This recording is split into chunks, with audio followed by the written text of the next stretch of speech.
So we're talking about trigonometry now, but without a calculator. So this is non-calculator trigonometry.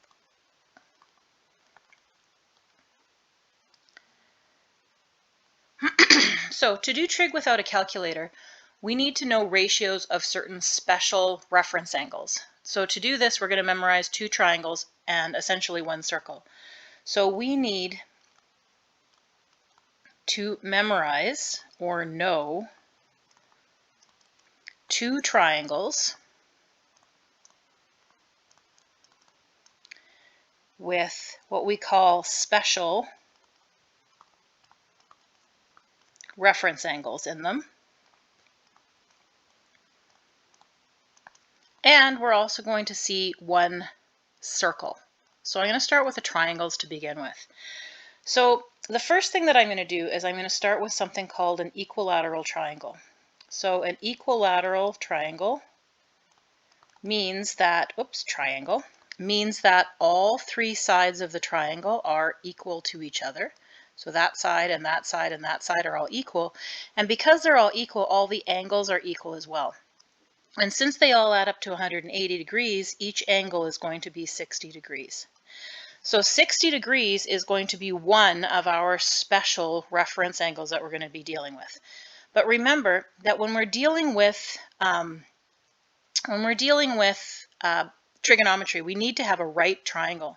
And so what we want to be able to do is we want to be able to cut this triangle in half.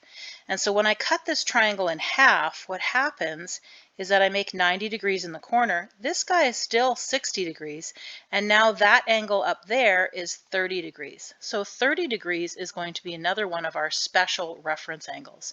And so what we're going to do is we're going to be able to deal with any angle that has 30 degrees or 60 degrees as a reference angle. Now, how do we do this? We want to be able to figure out sort of the relationship between all of these sort of triangles. So if you take a look at something that looks like this, and I wanted to talk about, I wanted to talk about any length for this one, right? So I can have any side length here, and any side length here, and any side length here. So let's talk about a side length of 10. If that side length is 10, and that side length is 10, and that side length is 10, then what you get is that this is 10, and when you cut it in half, you're going to get 5.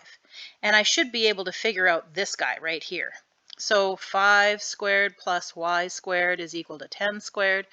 25 plus y squared is equal to 100. Y squared is equal to 75. And because y is in a triangle, it's going to be the square root of 75, which is 5 root 3. So we're going to put in 5 root 3 here. But let's say I didn't choose 10. Let's say that I chose, 4. Let's try 4. 4, 4, and 4.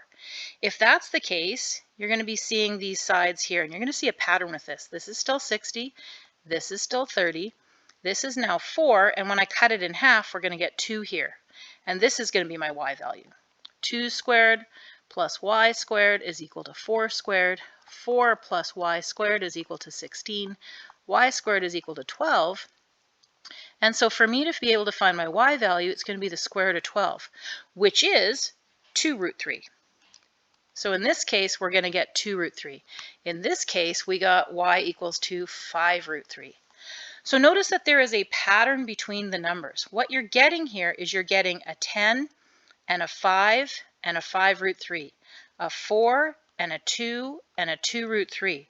So really what we're doing is we're taking our hypotenuse, dividing it by 2, you get that other side, and then the other side, the third side, you can find by Pythagoras. Well, we don't really want to have to deal with all of these sort of big numbers that we're seeing. So what we want to do is we want to take sort of the smallest nice number that we can. And that's why I'm going to choose 2 here. This is the triangle that we're going to memorize. Because if the bottom is 2 and I cut it in half, this is the triangle that I want to remember for my reference angle of 60 degrees or my reference angle of 30 degrees, is that my hypotenuse is 2, which means when I cut the other side in half, that's going to be 1. And 1 squared plus y squared is equal to 2 squared. 1 plus y squared is equal to 4. Y squared is equal to 3. Y is going to equal the square root of 3. This right here is the triangle that you need to memorize. That across from 60 degrees, the opposite of 60 degrees is root 3. Opposite of 30 degrees is 1. And the hypotenuse is 2. So that's our first triangle that you're going to memorize. And I'm going to go through my second triangle as well. It's going to be an isosceles right triangle. So isosceles means that you have to have two equal sides. And so when we have two equal sides like this, it's a right triangle, the two equal sides like this, it's forcing the third side to do something. So let's check. If these two sides are equal, it also means that these two angles have to be equal. And if they're all going to add up to 180 degrees, and this is already 90 degrees in the corner, then these guys are both going to be at 45 degrees. And that guy right there is going to be at 45 degrees. So, okay, we've got a 45-degree right triangle. That's our third special reference angle. And there's only 3 of them, so there's 2 in the first triangle, and then there's this triangle. You can choose, again, whatever you want for these angles, or these sides. They can be as big as you want. If you wanted to do 10 and 10, you'd get 10 squared plus 10 squared is equal to your hypotenuse squared. So 100 plus 100 is equal to your hypotenuse squared. So 200 is equal to r squared. The square root of 200, which is 100 times 2, or 10 root 2, is going to be my radius. If I chose something smaller, if I chose, for example, if I chose, same thing here, this is going to be 45 degrees. Let's say I chose 6. 6 and 6. You'd get 6 squared plus 6 squared is equal to r squared. So 36 plus 36 is 72 is equal to r squared. The square root of 72, which is 36 times 2, 6 root 2, is going to be my r. And again, there's going to be a pattern sitting in there. What I do for this one is I remember the pattern of taking the smallest number that I possibly can to have those two equal sides, and that's 1 and 1. Because then 1 squared plus 1 squared is equal to my hypotenuse squared.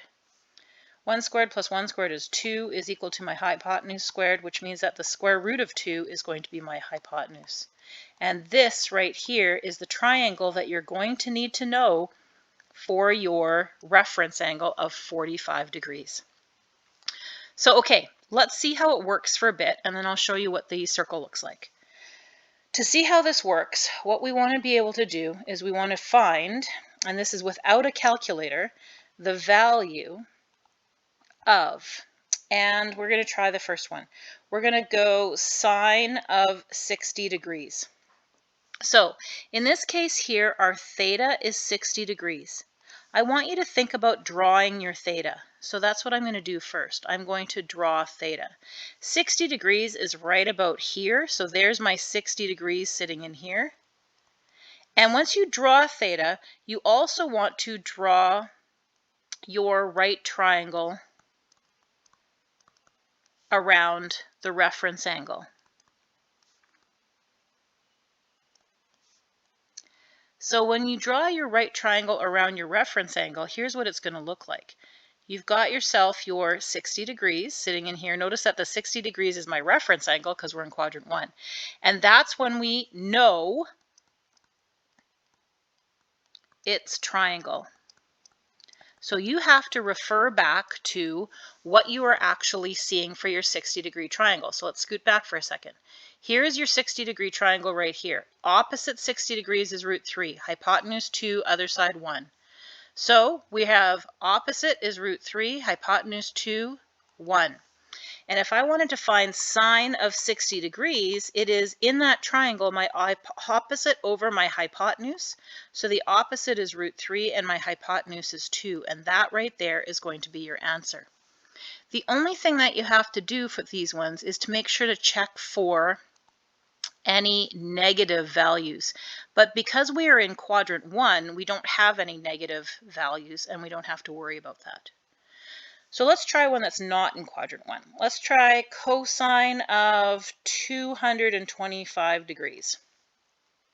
So what did we do? We draw theta, we draw your right triangle around the reference angle and know that triangle. Okay, so let's see how we do that. Let's draw 225 degrees. So we start from here, it's a positive angle. So 90, 180. After 180, I have to go 45 degrees more, which means that the reference angle that I have in the corner here is 45 degrees. And I'm going to draw my little triangle sitting here like this. There's your 45 degrees. Now think about what your 45-degree triangle looks like. You don't have to redraw it. Sometimes I just do that because sometimes it gets confusing where the theta is, okay?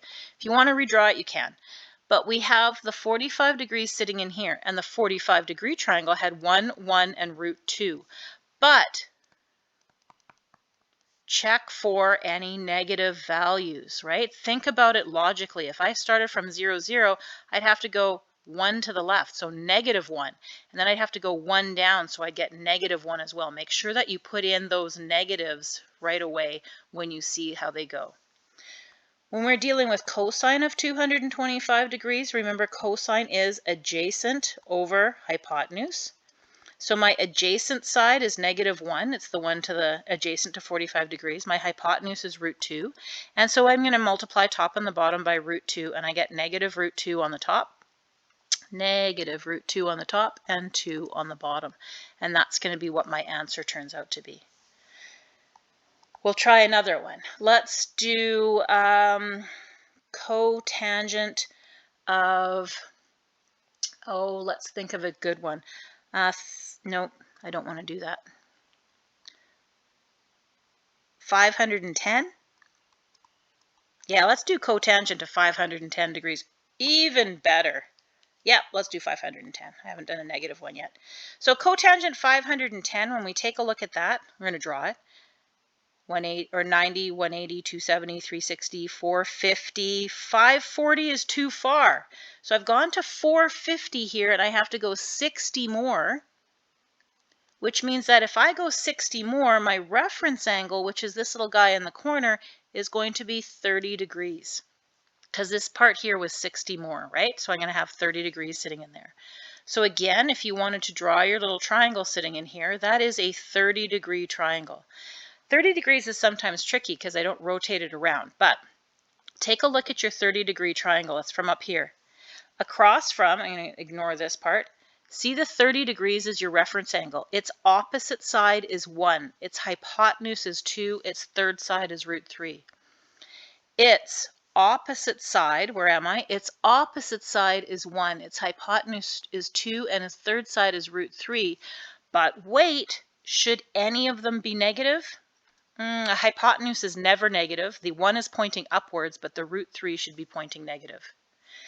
To figure out your ratio for cotangent of 510 degrees, remember cotangent goes with tangent. Tangent is opposite over adjacent, so cotangent will be adjacent over opposite. And the adjacent side in this case is negative root 3. My opposite side is 1, and so I just write it as negative root 3, and you've got yourself your answer. So that's going to be what it kind of looks like when we're trying to find these. Let's just do one more. Let's do secant of negative, let's do a negative angle. Negative, let's see, 360. I don't want to do 360 because we're not there yet. So let's just do negative 210 degrees. When we have secant of negative 210 degrees, you're going to draw it. So you're going to go 90, 180, 30 more degrees. So we get the exact same triangle as we did in the last one. So here I've still got this 30 degrees because I've done 180 for this part right here, and I've got 30 more to go to get to 210 in the negative direction. So again, you've got this 1, 2, negative root 3, and this time we're looking at secant theta. So secant goes with cosine, and cosine is adjacent over hypotenuse. So that means that secant is going to be hypotenuse over adjacent. And so what I'm going to get is a 2 over a negative root 3. I'm going to multiply the top and the bottom by root 3 to rationalize, and we're going to get negative 2 root 3 over 3. Okay.